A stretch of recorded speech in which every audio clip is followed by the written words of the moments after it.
name is DJ Reg West, and welcome to Wave Files. On today's podcast episode is one of my good friends. We've toured together, we've laughed together, we've cried together from laughing together. We've been around the world a few times together, and I'm happy to say we built a friendship over the years from touring. But right now he is a podcast host like myself because we're not touring. He's been done some illustrious things. I'm not gonna pop him up too much more because he's here with me right now. My man Jay Sean. Jay Sean, what's up, brother? What's up, bro? How are you, sir? I am good, man. You know what I was thinking? You should have like a little sampler pad thing. All those kind of things. Clap, studio clapping. That would be for now. What was that? You like that? You like that? See, listen. Yeah. I'm already here, man. Yeah, okay. So what is that? That was like that's kind of like soft jingle. That's more like, yeah, you need to work on those samples a little bit. Listen to me. This is day one of DJ Reg West Wave Files podcast. I'm not as seasoned as Basement Banter is. Okay, Stop it, bro. All right. Hey, I'm really happy you're doing this, bro. Thank you, man. Really cool. Thank you, really cool because, bro, you got stories, man. You've been around touring with so many different artists, so many different people. You've seen so many things, and your stories are valuable, you know. And I think that's what's so cool about these podcasts. That's why I wanted to start one, because I was like, because like again, exactly what you just said. We've hung out together. We've seen stuff that the world is like, whoa, I wish I was a fly on the wall. Right. I wish I was a fly on the wall just so I could eavesdrop in on that conversation. And now we've got these kind of stories to tell. I think it's brilliant. Thank you, man. And let's start there because you are a podcast sir of your own with your Basement Banter. Yes. And I've told you this offline, but I'll tell you this on camera too. I'm super duper proud of you with the amount of talent that you've been able to acquire for your podcast, like Deepak Chopra. What? Yeah. I'm scrolling through my Instagram. I'm like, okay, okay, this is crap. Okay, I'll give her a like because she wants the attention. Like, yeah. Jay Sean with Deepak Chopra. Excuse me. So cool, can you talk to me a little bit about like why you decided to do podcasting and what happened? Yeah, man.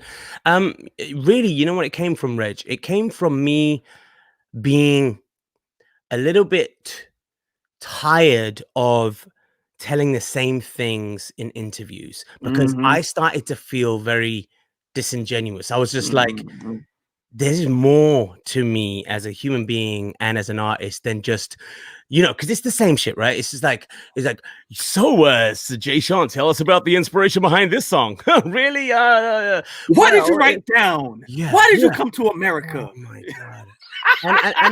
and I was just like, this can't be it, bro. Yeah. This can't be it. I didn't live 17 years on the road to just talk about the very basics all the time, everywhere I go. And I was like, no, there is more.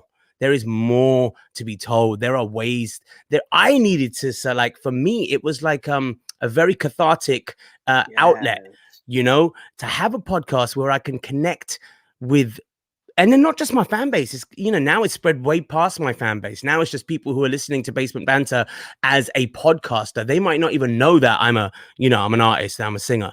Multi-platinum selling artist and performer. And yes. Do that little.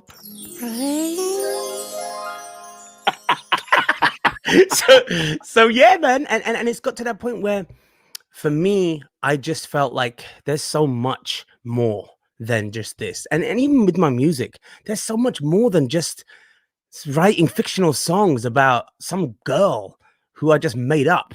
And I was like, I just need to do more than that. And that's where it stemmed from. Now with that, I know it also started because we have time to sit, right? Like we're in COVID times and absolutely. I mean, let's be honest. We ain't doing shit. Like like you're home. You're kind of just like you can record songs, but you have nowhere to perform them right now. So Yes. we need to figure out other outlets to be creative. I don't know about you, but like Yo. with me, I, I need to express myself somehow. Yes. That's Yes. so I started DJing online, but then the Yes. online DJing became So Right. you have to think of other things to be creative during these down times, and 100%.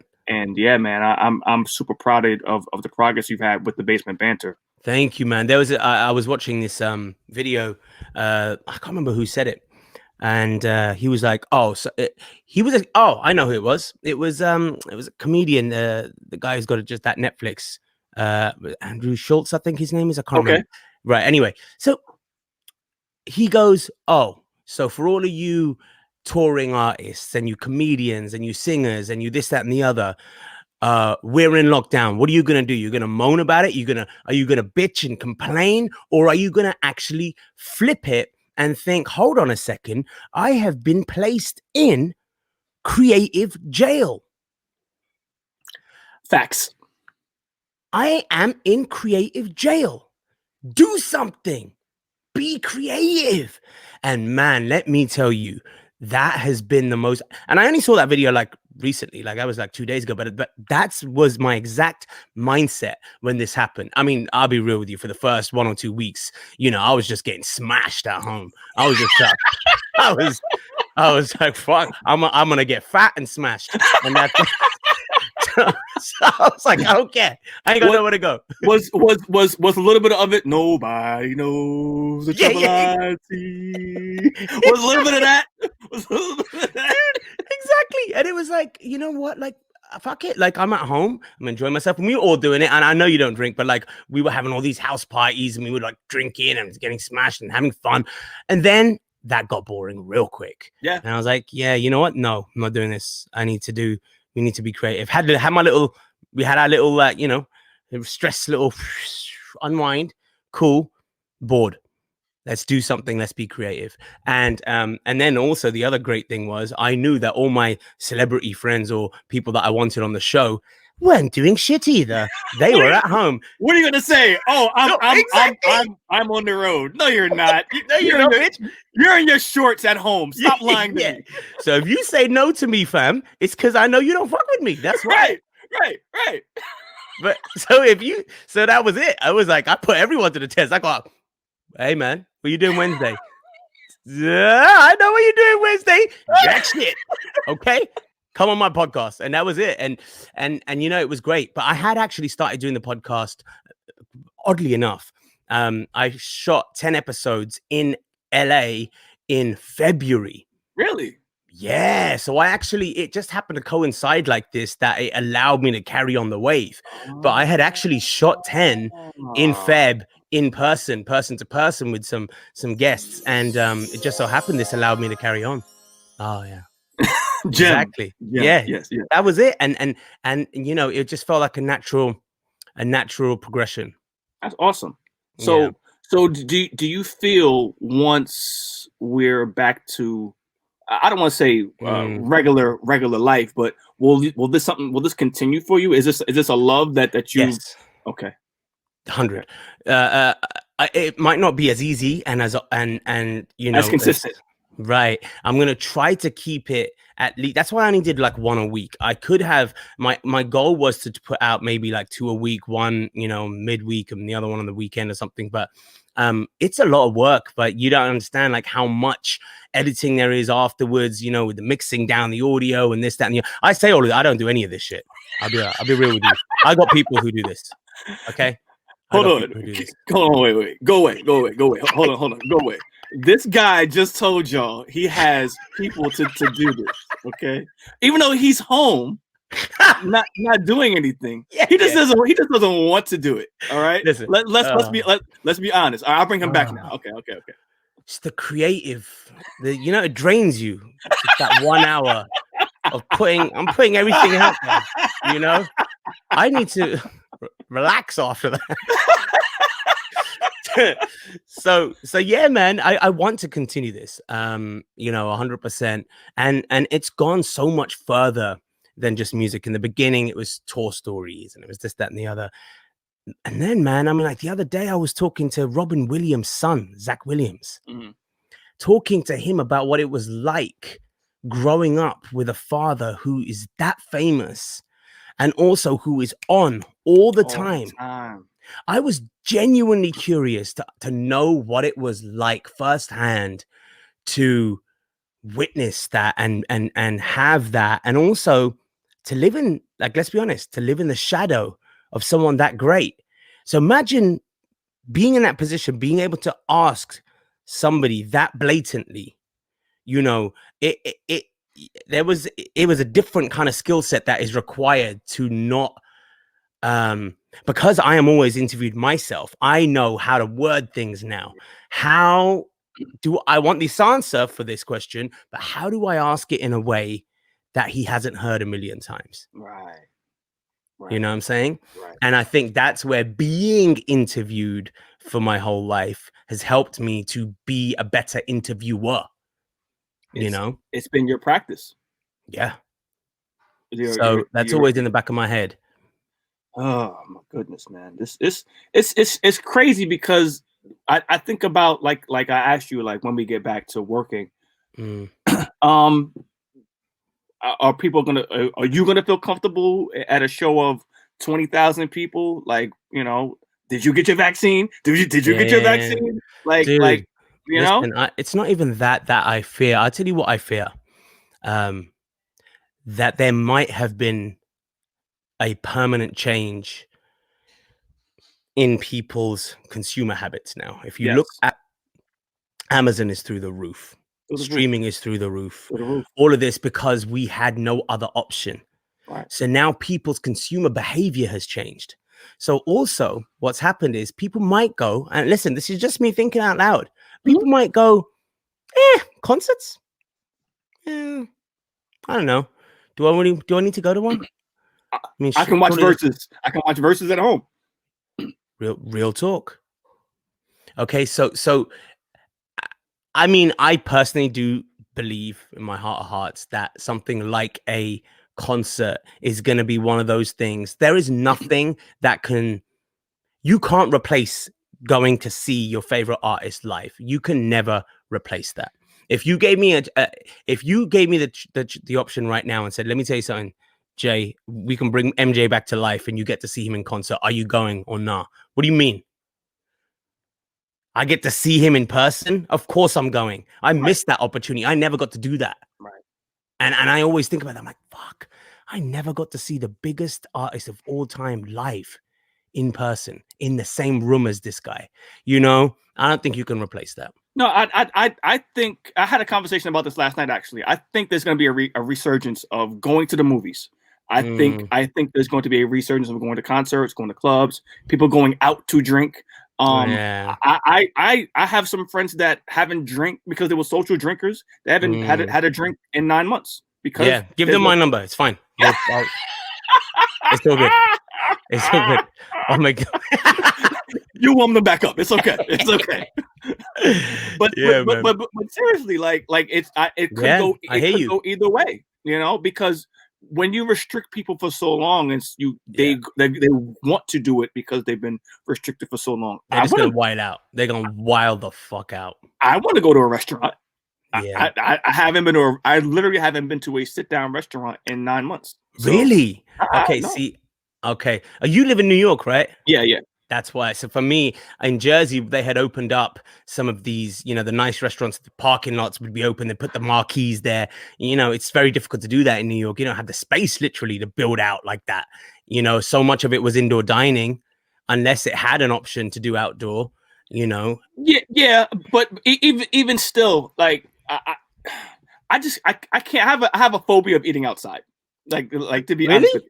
I don't want to have my steak and then the truck come by and blow smoke on my food. You germaphobe as heck then. This must have really messed you up. Come on. I'm not sitting outside having a nice candlelit dinner with shrimp tempura The 18-wheeler. Yeah. For me, it was more about a vibe thing. I didn't care about the, the smoke and the pollution and stuff like that. I mean, there's some people get super germophobia about stuff like that. For me, it was more about the vibe, right? Like we did have this, we went to this beautiful seafood joint, but they had built out into their parking lot.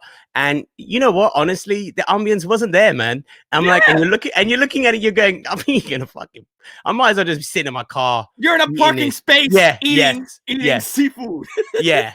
And it felt weird. And I thought, but you want to go and support, you want to try, because I knew that these businesses were struggling. Because I don't know, Reg, do you know that I've got a restaurant now and a restaurant and a bar? Richmond, Virginia, right? I do know about the Richmond, Virginia spot. Right. Please shout it out, please. Yeah. So it's called Nama. The restaurant's called Nama, and it's like a high-end Indian fusion restaurant. So beautiful, food is incredible, and the bar is called Switch, and it's right next to each other. And the bar is so dope because literally every 4 months would switch themes. I didn't know. Yeah. So it was all theme based. Like one time it was Game of Thrones and everything. All the decor feels like you're in Game. And then we switch it up and so whatever. Anyway, but what I as being an owner of an establishment like that now, I felt it in a different way. I was like, damn, people can't come. So what do? You try to support. And but I am, bro, I miss that. I miss the very little few beautiful things that we took so for granted. Like Reg, this as a touring DJ, hopping on a plane, checking into a hotel, exploring this town just by going and walking around and going, oh, let me hop into this joint. Oh, let me grab a burger from here. That's how you get to know places. That's how you fall in love with certain places. That's how when people say to you, oh, most obvious question, people say, yo, man, of all the places you've been, what's your favorite place? And you're like, okay, well, favorite place for what? To eat, to go out bars, to go clubbing? Tell me. Because we know, because that's how we fall in love with cities, is by doing that. And that got taken away from us. Yeah, man.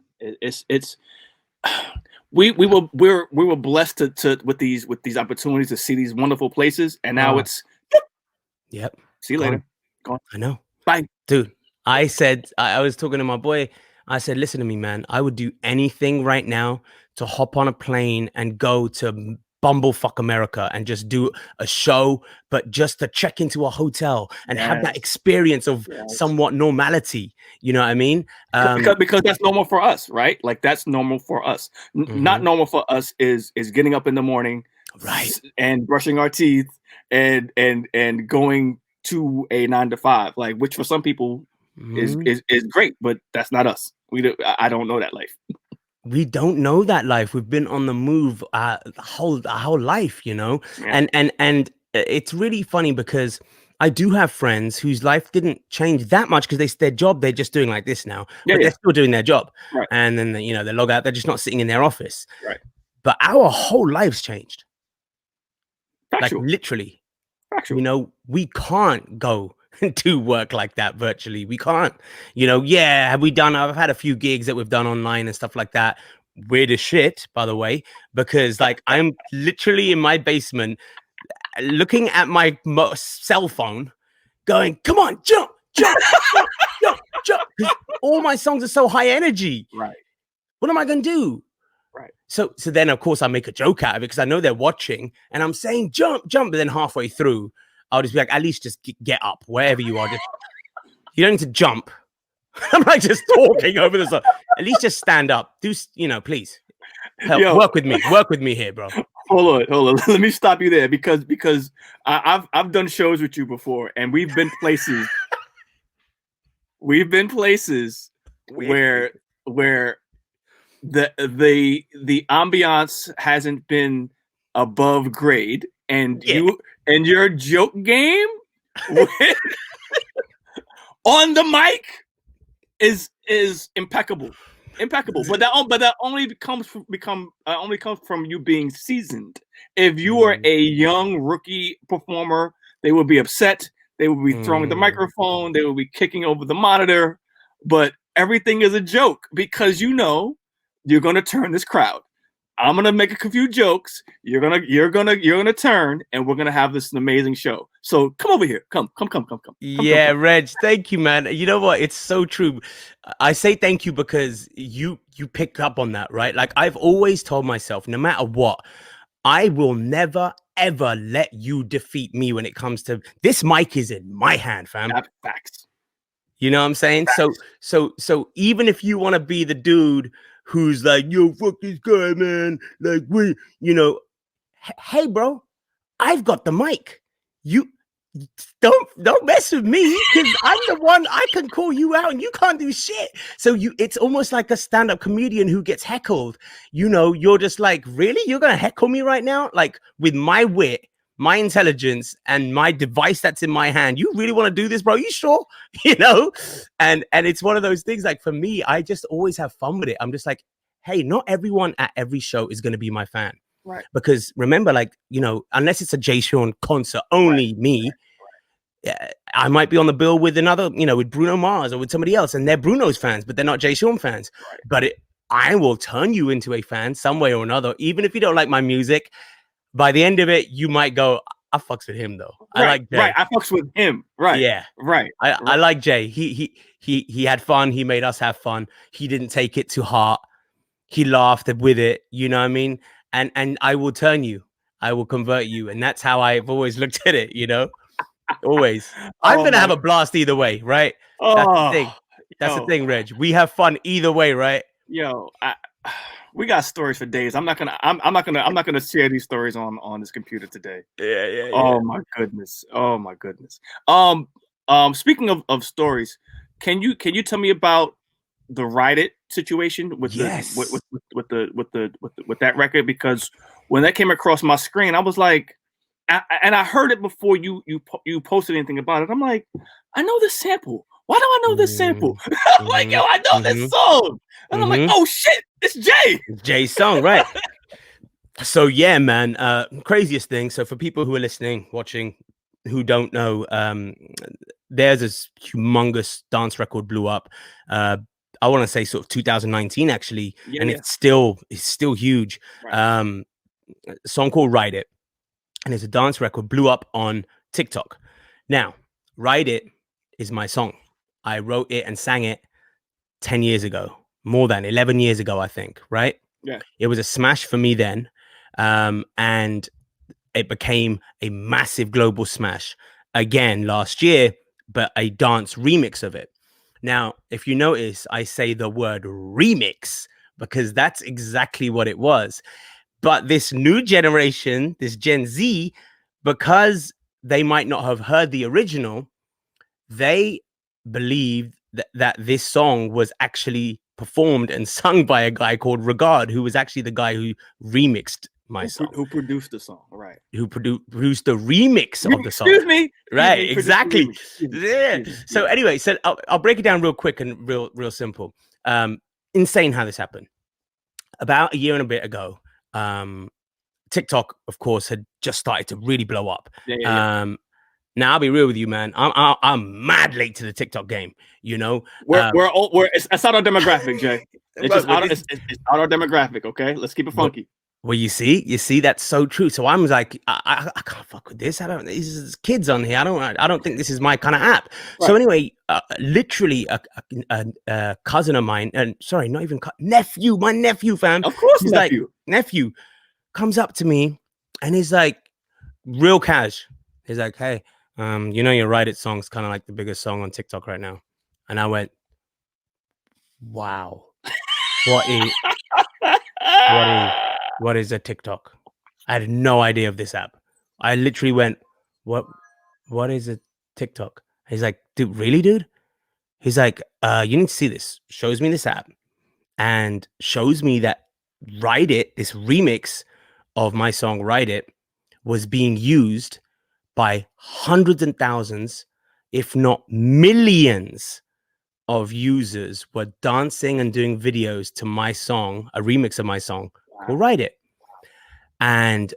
But it said Ride It by Regard. So I'm like, who's this Regard guy? So I go on Google and I see on YouTube 3 years earlier, this matey, this guy called Regard, who lives in Eastern Europe, remixed my song, got my a cappella from the internet. It's widely available. You literally just type in Jay Sean, write it a cappella. It's there. Took my a cappella, remixed it, puts it up on YouTube, and it does like whatever. Nothing crazy. 300,000 views, maybe. Oh, nothing crazy. Yeah, nothing crazy. Some kid 3 years later decides to take his remix of my song and uploads it onto TikTok. Oh. So basically, thank you, whoever that kid was. And because he literally made that song, because of that snippet went viral, it then got released as a song globally. So main points to take home here, okay, people who are listening. I sang it. I still sing it. When you hear it, it's my voice, okay? It's my voice, pitched down low, my song. Thank you.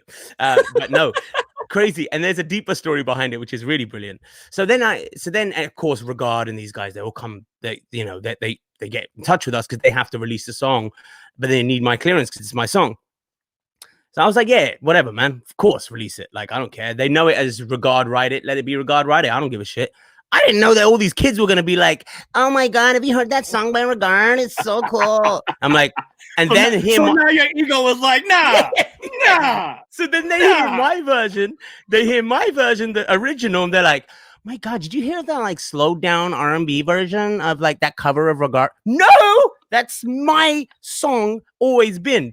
So anyway, so they get in touch with me and they're like, yo, blah, blah, blah, blah. And I said, yo, how did this happen, by the way? He's out one night in Estonia, okay, Eastern Europe, with his friends in a club, drunk. He gets in a cab at 3 or 4 a.m. Think about the amount of things that had to happen for this to come through to fruition. It's insane. First of all, he had to go out with his friends, get smashed, go to that particular club, decide at that particular moment he wanted to go home, gets into that particular cab, who happens to be playing a particular radio station, who at that exact precise moment was playing my song, Write It. Wow. He's drunk. He's hearing Write It in the car, and he goes, I love this song. This is my favorite song. I will remix this. And he goes home, drunk, remixes Write It because he heard it in the cab. Awesome. Isn't that crazy? Like the amount of things that had to happen. And then 3 years later, an app called TikTok had to be invented, who this kid decides to, I mean, the whole thing is just brilliant and amazing. But yeah, it should definitely still have my name on it. Let's be honest. That's the moral of this 17-minute long story. All right. And here, ladies and gentlemen, is my friend Jay Sean. Yes. But crazy, but so crazy, you know. And then my mum, of course, is hearing it. She's like, all right, darling, I'm hearing your song everywhere. The sped up version of it. I go, yeah. She goes, it's good, isn't it? I went, yeah. She goes, I hope you're getting paid. And I went, Mom, for facts, right? That's the first thing she's thinking. Hope you're getting paid because it's everywhere. I'm like, Mom, that's the beauty of being a songwriter, right? Like it doesn't matter. That would be my song forever, no matter who covers it, whenever. It's like I did the cover up when we did Maxi Priest, when I did Make My Love Go. Right. We sampled. Well, we didn't sample. I re-sang. Right. Maxi Priest, Close to You. Right. He's getting money off it. But he's getting money because, of course, he's the one who wrote that. Him and whichever other songwriters wrote Close to You are still getting paid off the back of my version. So it's really cool in that way. Oh, wow. So yeah. let's just focus on that for a second, because you said some key things that I think novice music listeners might not always understand. First off, you said that you wrote the song. So mainly because you wrote the song, you're getting paid off the song getting played. Yes? Publishing, yes, as the songwriter, but because I also performed the song, right? Because it's my vocal, right? That entitles me to the performance royalty too. So every time a song is performed, so check this. So for example, there could be X singer. I'm not going to say whoever it is. Singer X sings a song. It's a smash, but singer X did not write the song. Songwriter Y writes the song. Every time that song is played, songwriter is getting his money, or his or her money for writing it, and the singer X is getting their performance royalty for singing it. Right. And sometimes that person is the same person. As in my case, because I'm a singer-songwriter, I write all my songs and perform them. So you get a separate royalty for each. Now, let me ask you this. How does it feel when a song, like you said, that's 10 years old, that already had its run, comes back and gives second life to a song that you thought was just in the catalog now? Right. It's beautiful, man. It's one of those things, you know, it's like the gift that keeps on giving, because it will then, like, as I said, now it's what that did, that version, the remix version, caused the streams of the original version to go up too. Right, because people want to know where it came from. Exactly. So then that one starts climbing up charts and starts getting played more and more streams. So it's beautiful, man. And you know what? It's like, you look at it now, music. There's a big reggaeton song and some trap record that just sampled Donald Jones. You know, that string, the guitar lick from can't remember. Bring, bring, bring, bring. Bring, bring. Yeah. Oh, why is that song not coming to my head right now? Sitting on whatever that song is. Yeah. Sampled him. Donnell's probably looking like going, thank you. Thank you. Thank you. Thank you very much. Red. Let me get this. Let me get this, because you know what? Yeah, whatever the song is. Damn, I forget right now. Wrote it, smashed back then, became a smash again. And that's beautiful. I think when anything is just that, when something is just that good, chances are people are going to sample it somewhere down the line. I mean, look at hip hop is based on samples. James Brown is sampled more than anybody that in hip hop. Absolutely. Exactly. So it's great. It's a beautiful feeling. So with that, right? Because I feel like music nowadays, and I feel like you feel the same way. It's such like milk now, right? Like it has a spoil date, right? Like yes, there's no longevity to music anymore, because 40,000 songs come out a day on Spotify, something like that. I'm not particularly sure. I think it might be a week. No, a day. You're right. I think it's like something insane per week. Yeah. You're right. Either way, it's a lot. It's a lot of shit out there. Either way, it's too much shit to sift through. So much. As a consumer, as a DJ, it is way too much to sift through, right? Like, okay, so we're touching on mad points here that I wanna dive in with you about, because one, you're a DJ too, so we can talk about that. But just as a consumer, like, I think it's just so dope to have these records that don't go away. And now I feel like you have two with the Ride It and Down. Down will never go away. Right. Like Down will never go away. I have 5-year-olds that know that sing Down. They know Down. Crazy. It's crazy. It's crazy. Yeah. But to expound on just the amount of music that's out there, and like I said, you're a DJ as well. How do you pick what you want to play? You know, like it's just too much to even fathom. Right. So Reg, what's deep about this? I was talking about this to my boy the other day. To try to make classics in 2020, it's a very different game, because why did stuff become a classic in the first place from the 70s, 80s, 90s to 2000s? Why were they classics? Because we had to live with those songs. Yes. The technology didn't exist for us to be able to just listen and disregard. The technology didn't exist. When you bought a Donell Jones album, you listened to that shit the whole way through. You didn't have the technology to be able to skip through and listen to the first 10 seconds of each song, but so you just lived with it, and what you did was it got into your system. It became, you knew every ad lib, you knew every lyric, you knew everything of every song, even if the singles were just number 1, 7, and 9. You knew all the songs in between too. You fell in love with albums, right? So, and even if you want to go deep beyond that and show our years, if it's the Walkman era, listen, forget it. There's no way you're pressing rewind forward to try to find that. You're just like, you know what, fuck this. I'm just gonna let this shit play. It's too much work. This shit's too much work. So it became inbuilt, okay, and therefore, because of that, what happens is it becomes a part of your journey, your life journey. Right. So when you do hear, you know, Stilo 702, whatever, you're going to remember the feels of that time. You're going to remember exactly what kind of joints you used to go to when the DJ played that song. You remember everything. You remember who you were dating. You remember who used to be the designated driver. All of this was because of that one song triggers off memories. And now what happens?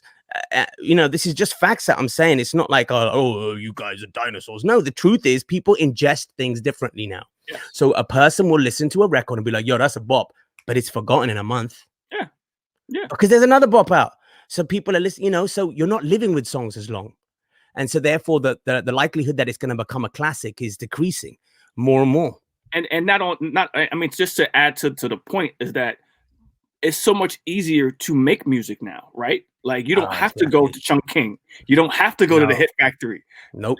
It's in your house. Everything you need is literally in your house. So, so you have the ability to make as much music as you want and put it out today, which in turn will leads me to my next question to you. Like, I feel like when in the 90s and even the early 2000s and previous years, there was pockets of where music was from, right? Rap was only from America, right? And nowadays there was rap in the UK, but now it's prevalent in Africa, prevalent in Australia, prevalent in all these other countries. That so being a DJ, right? Like I used to tour like by myself in all these varied countries and get gigs playing American music because that's what everybody knew. Nowadays, I have to know what's happening in that city, particularly because they have their own music now. So true. You might hear 3 or 4 or 5 American songs now, but for the most part, it's everybody else from that town.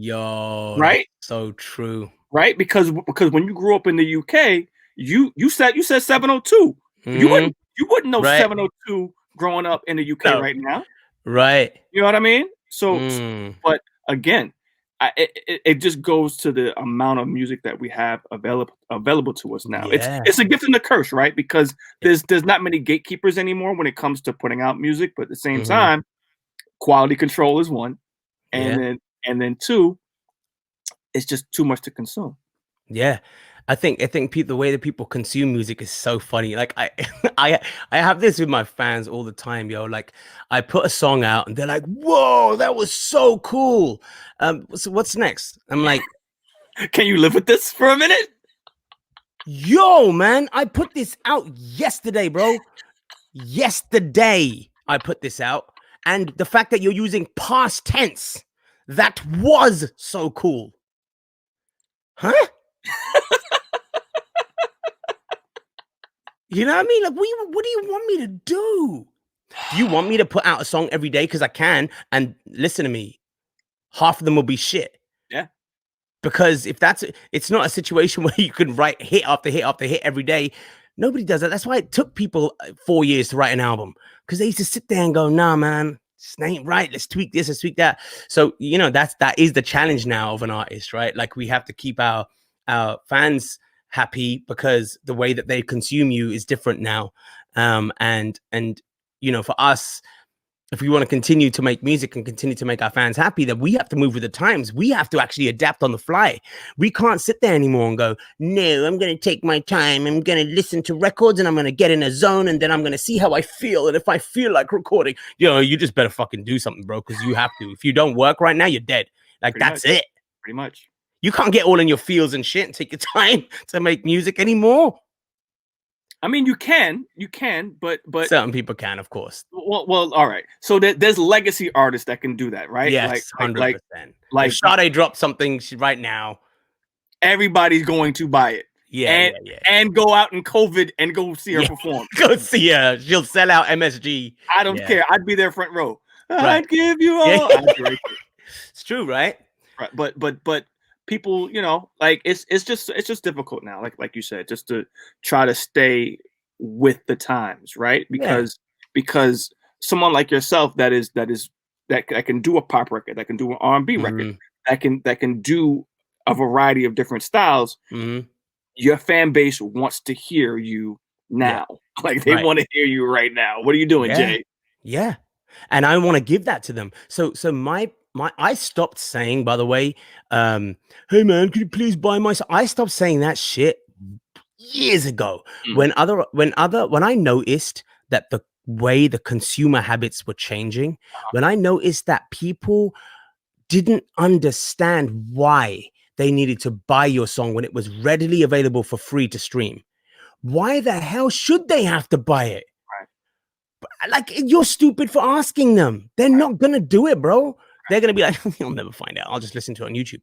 So stop saying it, right? Like, just understand that times have changed. Stop being a dinosaur about it, and understand this is it now. So even with me now, everything that I do, I think about how, like, our kids. Okay, let's talk about our kids. Yeah. Look how savvy they are with technology, man. Mm-hmm. Like, they're showing us shortcuts on Mm-hmm. devices. Mm-hmm. And Literally. yes, because to them, they're going, well, why are you going through that whole process? You could just do this, click this. Damn, yo. So if shortcuts are existing because of the way that people are, adapting, then that's it. You can't be you can't be an old man about it and go, no, I'm not gonna do it that way. I believe in. Okay, cool, man. But then see you later, Right. because nobody else is doing it like that. Right. I mean, listen, there's, for example, I sometimes study Ryan Leslie because sometimes he very much goes to the beat of his own drum. Like when it comes to developing music, like I don't see much new Ryan Leslie music online, but he has his fan base that that he calls directly and texts directly, which is a lot. Yeah, A lot, yeah. but Yeah, he set up his own app kind of thing, didn't he, with that? Yeah. So See, and I remember back in the day, Prince wasn't yeah, with the on iTunes. What? yeah, No. exactly. Why are you taking 20%? I'm Prince. You go Right. to prince.com and you download my album, Right. and I'm gonna keep all of it. Like, yeah, it's true. There's a lot of power now in that. And there's a lot of, it depends what you want. I think for some artists, they like the big push of a major. And of course, for that big push and the money that they're gonna spend, of course, they're entitled to take a big, huge cut of your money. But Absolutely. if you don't need that and you're popping off as it is and you're huge, hey, just download it from my album, my website, and I will keep everything. And it's just going to go from me to you. There's going to be no middleman. Some people are lucky enough that they can do that, right? In this day and age, especially like the influencers, they can do anything. Literally. Influencers, I never used to understand, who are you influencing, bro? When you're doing all of this, what are you doing? How are you influencing? That's how I used to look at it, until I really got into it and started watching the power that these people have. It's The fact. fact that someone like Will Smith, who understood, that's why I love him so much, because I think about this guy. He's 50 years old or something, 50, whatever. Maybe I think he's 50, whatever. Uh-huh. He could have had the ego of a big Hollywood star and go, everybody knows who Will Smith is. They're always going to know who Will Smith is. I don't need to do any of this shit. I don't need to get on Instagram. I don't need to get on Twitter. I don't need to get on TikTok. Definitely not getting on TikTok. I'm Will Smith. Hey, Will Smith understands that there's a brand new generation right now who ain't never seen Bad Boys, who ain't never seen Fresh Prince of Bel-Air, who ain't never seen any of that. So to them, he needs to reintroduce himself to this generation to keep himself relevant till the end. And that's what he did. And that, I think, is brilliant. He's re-educating the newer generations and saying, hey guys, what's up? I'm Will Smith. I do this, that. And I just think that's such a brilliant way of looking at things.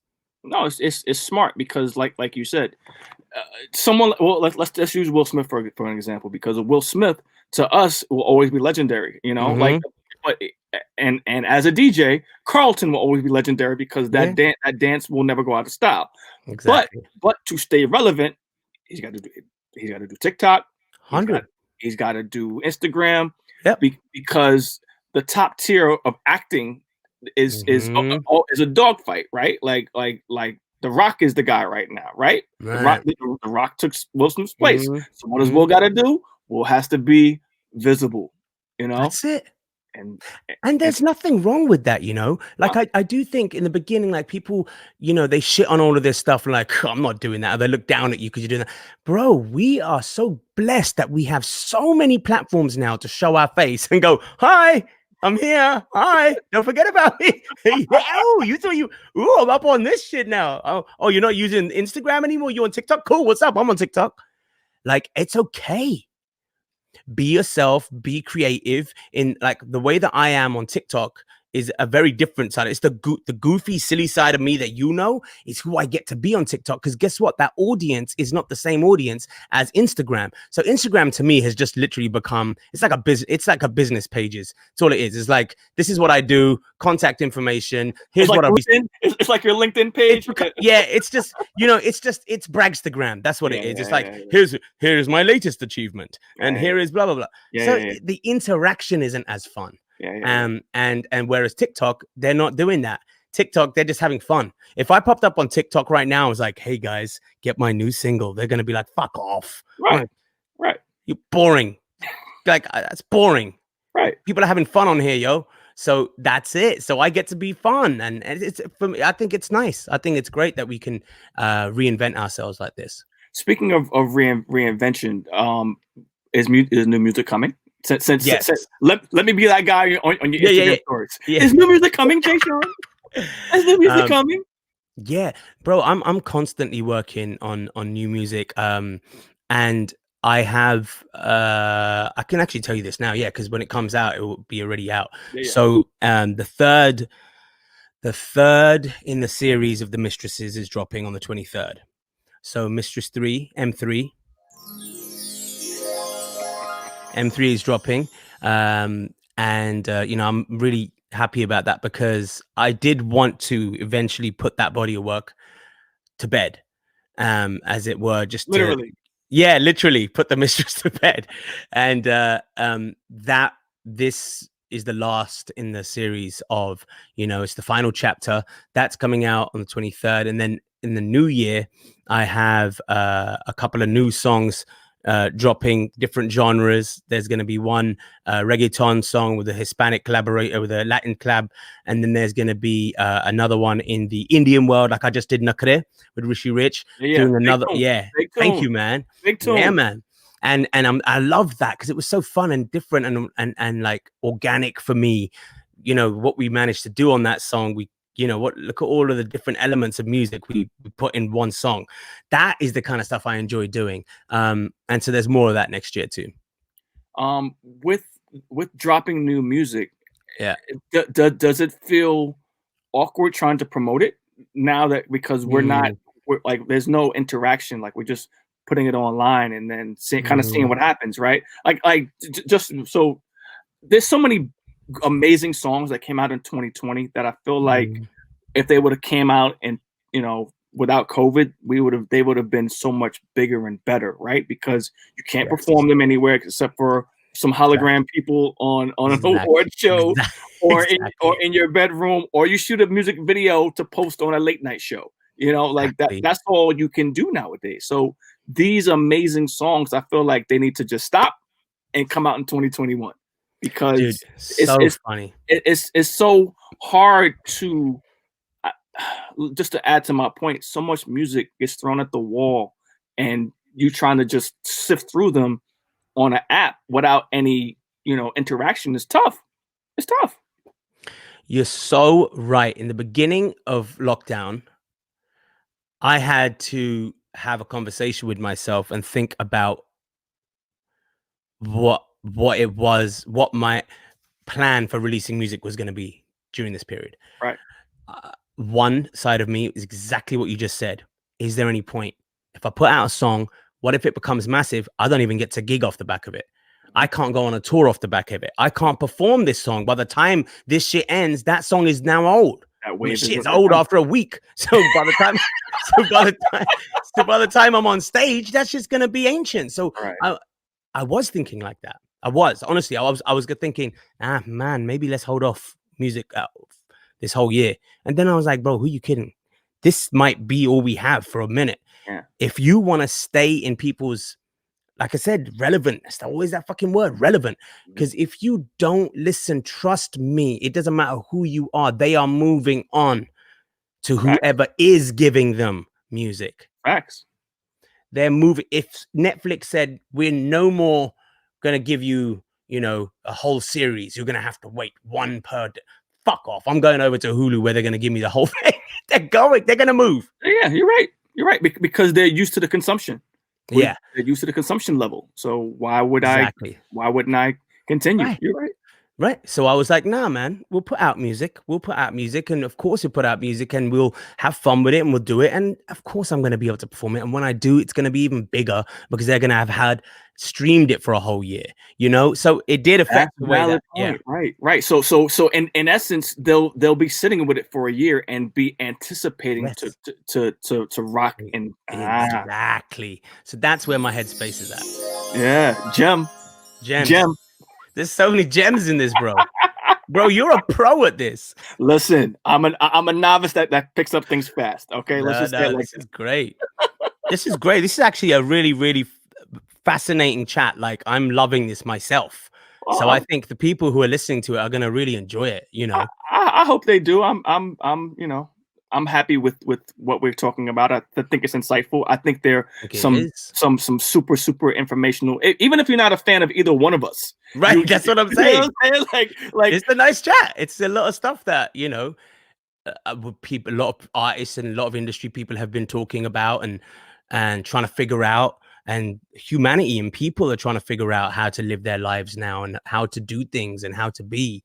You know, I'm sure you have this experience with your barber when you sit there in the chair and you guys talk about shit. And, you know, for them, you know, they had to, for months, we weren't able to get haircuts. I mean, I was going through fucking mad, so many fucking hats, bro. And we weren't able to get cuts. But then guess what happened? He said to me, people's consumer habits permanently changed. He said, there are some people now who have gone, I don't want to spend $20 every week. I don't need to. I'll get a cut every other week. Right. I'll save $20 this week. Right. So guess what? He's gone from 100% to 50%. Yeah. And that's, you know, that's some real shit. Oh shit, because people are working from home, right? If you're working from home, you're not going out, you're not doing this. No, you're right. Because I was the guy that would go, if I had a show, I would go get a cut. But if I didn't, I would go every other week, right? But now, exactly, once a month, I go get my cut once a month. See, and it affects, like you said, it affects his bottom line. So now, does he keep his shop open? Does he move to a cheaper renting place? Does he work from home? What does he do? Exactly. So yeah, man, it's, you know, it's changed a lot of us in a lot of ways. How can I phrase this properly? If this vaccine becomes a little more known, are you taking the vaccine, Jay Sean? I think we're gonna have to, for us to tour. I think that they're gonna. I thought you were gonna say that. Yeah, you know, honestly, I think it's a very scary thing. We don't know what's in this shit. We don't know how they made it so quickly. This hasn't been tried out on human trials. It's been like, oh, let's see what happens. You know, it's one of those weird ones. And then again, I said, how do we expect life to be back to normal, even though there is a vaccine? Because ton of people aren't going to take it. So then, therefore, it's still going to be prevalent. It's still going to be out there. It's not like they're making it mandatory for every single person, you know, on planet Earth to have this vaccine, and only then will they release us to the open again. So what do you do? There's going to be people, you know. But there's going to be, all right. So a couple of things, right? Like you said, we probably can't go back to work until we somehow produce some information that we don't have COVID, right? And then the airlines are probably gonna be like, well, you can't get on the plane. There you go. Unless you provide some information that you don't have COVID. And then if you're going back to work for, I don't know, a company office, a construction company office, you have to provide. So that's how the workaround is, right? So one of my other people I interviewed for this season of podcasting was a friend of mine named Dr. Sampson, and he was telling me that 75% of the country has to take this vaccine for it to be effective. And Wow. right. And I don't know if that's gonna be a thing that happens, right? Because you already have half the country that are no, I'm not taking it. I got my rights. Y'all can't tell me to put no goddamn vaccine. Yeah. But it's not just those people, right? It's No, the like that was doing an impression of a friend of mine. yeah. Yeah, definitely not just generalizing an entire group of people. Good cleanup. It's exactly good how cleanup. my friend speaks exactly like that. Good Yeah. cleanup. Good cleanup. Yeah. Good cleanup. Good cleanup. But in any event, right? Like I know a lot of Caribbean people who won't take the vaccine. I've had conversations with them, like and black people in this country have a like just a pushback to vaccines because of certain trials that have happened to the community in the past. So we'll see, man. I'm pretty positive that we're gonna have to take it just to go back to work, but I I don't know, know. bro. I think we all, it just took to think about like 2020 just hit us like a ton of bricks. Yeah, This shit. Like we were all just getting along with life, and then all of a sudden the entire planet yeah, shut down. yeah, man. And we're all trying to figure it out. And I think, I just the whole time, just for my morale and my mental health state, to keep it in a good place, I always try to find the positives and the silver lining in all of this stuff. I just, it's an active process. You have to continuously look for those things, Mhm. because it will get everybody down. At some point you will feel it. You will be feeling, whether it's boredom, whether it's loneliness, whether it's you feeling not valued, or whatever it is. Where all of us at some point, whether it's just sick and tired of wearing a mask, or some people just don't want to do it, right? Like it's a continuous process. You have to remind yourselves why we're doing this, Right. and how to take the positives out of this. Right. No, you're right, bro. You're right. You're right. Well, we've been chatting for about an hour. Yeah, we have. I Wow. don't. Even the light in this, I didn't need light in this room first. This budget, I look budget as shit right now. No, you just look like you're in the basement. It's okay. It's all right. It's okay. It's okay. Yeah, man. No, it's been beautiful, bro. It's been really nice talking to you.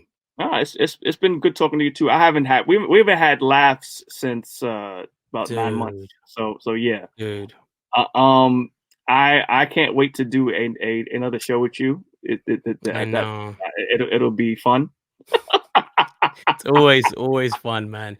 I miss that, bro. I miss it a lot. I miss Yeah, it. I miss it too. I miss the good and the bad. I miss telling people no. I miss it's funny. There was this meme that came up the other day about telling the drunk girl no, and yeah. and I genuinely miss it right now. Like Right. I genuinely miss saying oh okay no. Yeah, coming right up. Yeah, exactly. I know. Right, you're so right. But if I move to Florida or Texas or what's the other state? Georgia, I can get to work right now because they're wide open. I know. Wide open. I know. It's wild. Yeah. It's really wild. What are you gonna do?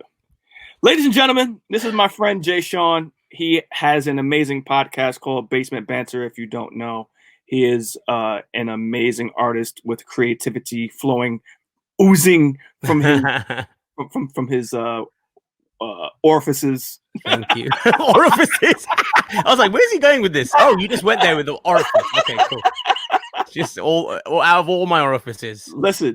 It's getting hard to see you, so I need to wrap this up. That's why I'm wrapping this up. Yeah, I'm sorry, bro. Put this light on. No. Listen. All right, bro. We'll do a part 2 later. I think that man, we got a great conversation that people 100% should be able to pick up some gems from. If they haven't, they're not listening good enough. But there you go. But I do appreciate your time. I appreciate your friendship. Likewise, brother. And yeah, we're out of here, man. This is We'll DJ catch up Red Jeff, soon. Jay Sean, Wave Files. Woo!